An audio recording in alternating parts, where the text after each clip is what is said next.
dementia researcher with a blog and a rating. The edge of anxiety. I like to tell you my inspiration for some of these posts because I feel it's important that you know I don't spend my entire life thinking about science. Just quite a lot of it. The major thoughts for this one came from an episode of The Big Bang Theory. Yes, I'm one of those people who genuinely find it funny. Entitled The Anxiety Optimization. In this particular episode, the main character, Sheldon, is trying to become more productive and states that in order to maximize performance, one must create a state of productive anxiety. He attributes this maxim to a study by Yurks and Dodson, a paper from 1908 which accidentally spearheaded a whole series of articles on the potential for external stimuli to affect productivity. So what we're going to do today is think about the scientific history of stressors and how they affect performance, because it's interesting and you know by now that I like a history lesson. And more importantly, how this fits into the context of academic life and mental health and what we can do about it. We'll start in 1908 with Yurks and Dodson for no reason other than that's where everyone seems to start. The Yerkes-Dodson law is an empirical relationship between external pressure and performance. In their 1908 paper, they studied the capacity for mice to learn effectively when being subjected to external stimuli, in this case, either food withdrawal or electric shocks. What they discovered was that learning and stimuli form a U-shaped curve. At the low levels of shock intensity, the mice learned slowly. Essentially, there was no motivation, for want of a better word. As the intensity of the electric shocks increased, they learned faster. However, at a certain point, the shocks became distracting and their learning speed dropped off again, and they became more error-prone. Slight barbarity aside, I can hear you say, but these are mice. How is this relevant to humans? I'm getting there. The results from this paper were sort of ignored for about 50 years until someone called Broadhurst brought them together with a bunch of other studies in a big review in 1957. One of these studies was by Yvonne and Disea in 1930, which essentially replicated Yurks and Dodson, but in people. They challenged 18 participants to undertake a stylus maze, the sort you get in puzzle magazines, whilst being subjected to different intensities of electric shock, which you can imagine made the whole thing much less relaxing. They found, as Yurks and Dodson had, that an increase in the intensity of punishment created a readiness and an eagerness to react that was not typical for the preceding intensity. Basically, at low levels of shock, the participants tended to exit cul-de-sacs quicker and get to the end of the maze faster than when there was no threat at all. At higher levels, the participants tended to make more errors, turning down blind alleys and taking wrong entrances. But what does this have to do with academic life? As mentioned in a previous post, there is an inherent pressure in academia to deliver consistently and to deliver well. No papers, no grant, no job, blah, blah, blah. This can be viewed as a real-life example of the Yerkes-Dodson law in action, and if you go into any academic institution, you'll find it to be the case. Tenured researchers can be very laid back. They have no real need to do research because they have a permanent job, so realistically, why try?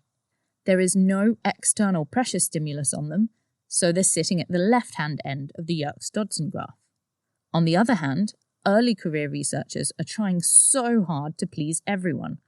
The grant review boards, the teaching panels, the students, the publishers, the lab manager, that they end up basically doing nothing because they're so busy trying to do everything else.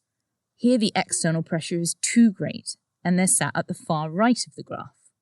So, if we are sat at the far right of the graph, where the pressure is making us unproductive, what happens?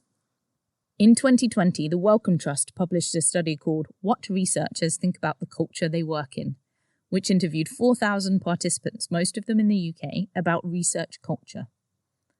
Of those, around 1/3 reported having sought help for depression or anxiety. 1/3. This is going to sound dumb, but that's a lot. These guys are all sat at the far right of the graph, and as a result, they've developed serious mental health issues. The study concluded by saying this was essentially going to result in a brain drain. They said that a culture that neglects researchers' health, well-being, and work-life balance may have consequences that affect the sustainability of the sector, It may reduce the quality of the research produced and lead to the loss of research talent. But for those of us not leaving the sector, what can we do about it? There are a bunch of ways we can think about this. So let's start selfishly with our own mental health and well-being. My first piece of advice is potentially bad. On this occasion, I believe that comparing yourself to others is a good thing to do. Let me justify that statement. If you are working for someone who expects you to start at 8 a.m. and work until 8 p.m., who doesn't check in on how you're doing, who doesn't discuss your science with you, then that's not a good thing. But if you've never experienced anything else, then maybe you think this is how the cutthroat world of academia is supposed to work. So having a peer support network is really important. Is everyone else also pulling those hours? What kind of support do they get? So if your working hours are normal and your boss is supportive and you're still anxious, what can you do? There's a couple of obvious and basic things I think help. Day to day, try and make lists and tick things off. These can be as basic as email Fred. The act of ticking something off makes you feel like you've achieved something. And try not to worry about the unticked items. You'll get round to them eventually.